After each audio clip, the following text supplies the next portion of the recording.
it's Lonnie, aka Best Lonnie. I know I haven't talked to you guys face to face in a minute, but I'm back and we're actually going to be a little more serious today. This time we're going to be talking about the new Childish Gambino video, This Is America. That's right, let's buckle in for history and racism and all that great stuff. Now, I wanted to make this video because I just had a lot of opinions about it. It's such a good video, and I feel like it needs to be talked about, and I just wanted to give some of my feelings on it. The first time I saw it, I got it. Like, I know there's people out there that are like, what is he got his shirt off and, you know, whoo. But, and again, I noticed those things too, but I noticed what was going on in the background. The first thing you see, we're in this warehouse, which I guess is supposed to be like this bleak version of America. It's cold, it's gray, nobody's happy. We're in this great time of like civil unrest, like with each other. We got all this racial tension going on. On top of that, we also have all these personal issues going on. I feel like we're not as well off as people pretend to be, like on the gram, which like with the cars at the end, but hey, as long as there's a hot chick, right? And I noticed all the people running around. I noticed the white horse when he came by. I knew and I understood what was happening. Chaos. It's literal just chaos. So then there's the dancing, which a lot of people are like, why is he dancing? And also the kids, a lot of things that people noticed the first time around, and then they noticed, you know, the deep stuff the second time around.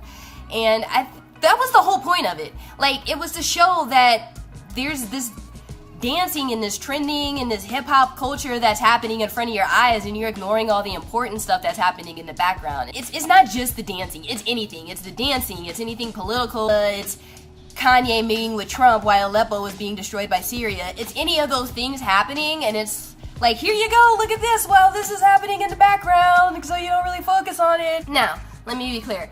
Entertainment in itself is distraction. Like, I go to the Avengers because I want to see Thanos kick butt, or I want to see the Avengers kick Thanos' butt, you know? Like, I don't go there because I want political rife, and I get that with some music too. You listen to it because you want to hear cheesy love songs, or occasionally, hey, you want to get lit a little bit. I understand that, but I think the problem being addressed is like, how much of it should just be entertainment, and then how much of it should be consciously aware as well.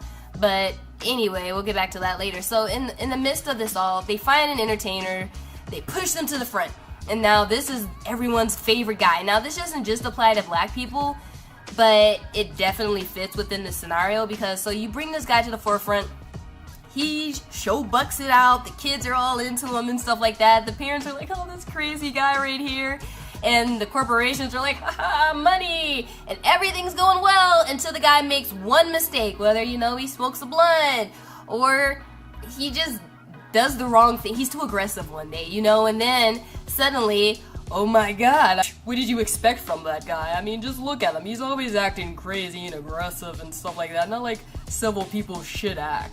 You know, so then it becomes a them problem, and then the next thing you know, he's just another black man still running for his life in America, even after all the coonery he did to be the distraction that we needed. But then at the same time, I kind of feel like we as a black culture, we are so immersed in this hip-hop thing, and again, it's not terrible, and I think we should be able to have fun and enjoy it and stuff like that, but I think we honestly take it too seriously. I noticed that also both the people who were shot, all the people who were shot were also like doing real music. Not to be like a dick towards hip-hop, because I like hip-hop, but they were singing and on their guitars, you know, like the guy, he was sitting there playing actual music, not just behind like a on the boxes or whatever like that, you know.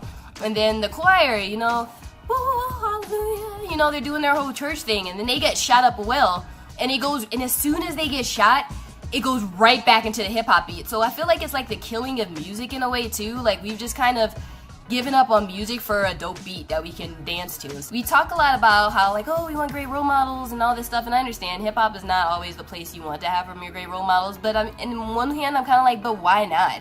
I mean, there are people who made it. These are the people we can look up to.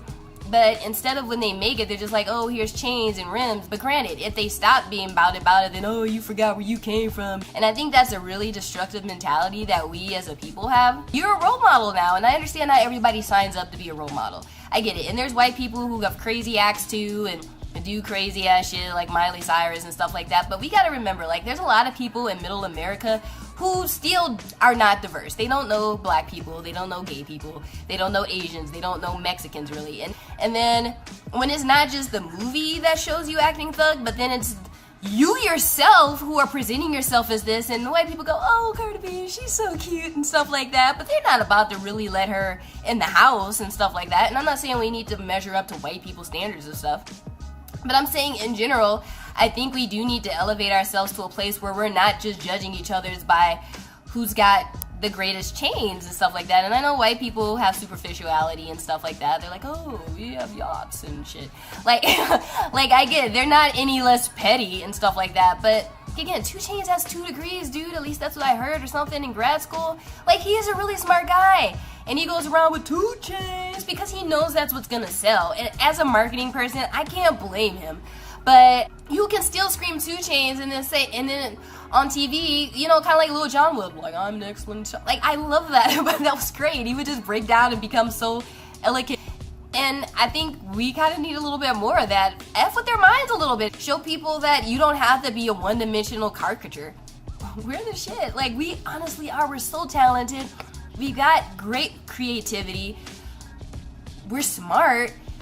I think we just get held back by ideals at time. Overall, I think the video is really good. I think it is great. The problem with it, in my opinion, it doesn't really provide a solution. And what I kind of feel is like, this isn't the first time we've seen this before. Like, let's be real. Spike Lee did it in Bamboozled, even if everybody wanted to be offended at the time. I mean, we've had Oprah versus Jay-Z on the N-word. We've had hip-hop being criticized so many times about misogyny and just, you know, how it presents itself in general.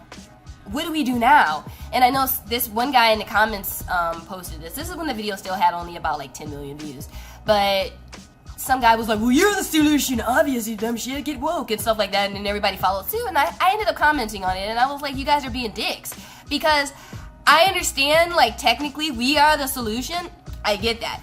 But this is a video being presented telling us all these issues, and then it doesn't even give us an idea on how we can solve the issue. Is it just the pale horse comes by and everyone dies in the end? Like, how do we solve this issue? Do we all get together and talk? Like, if we had to stop, like, at the end of school days and just been like, wake up! You know, like, or if he had just turned around and acknowledged all the stuff that was happening in the background, you know, that, in my opinion, would have at least been a solution to how we start to fix this and come together. But that wasn't there.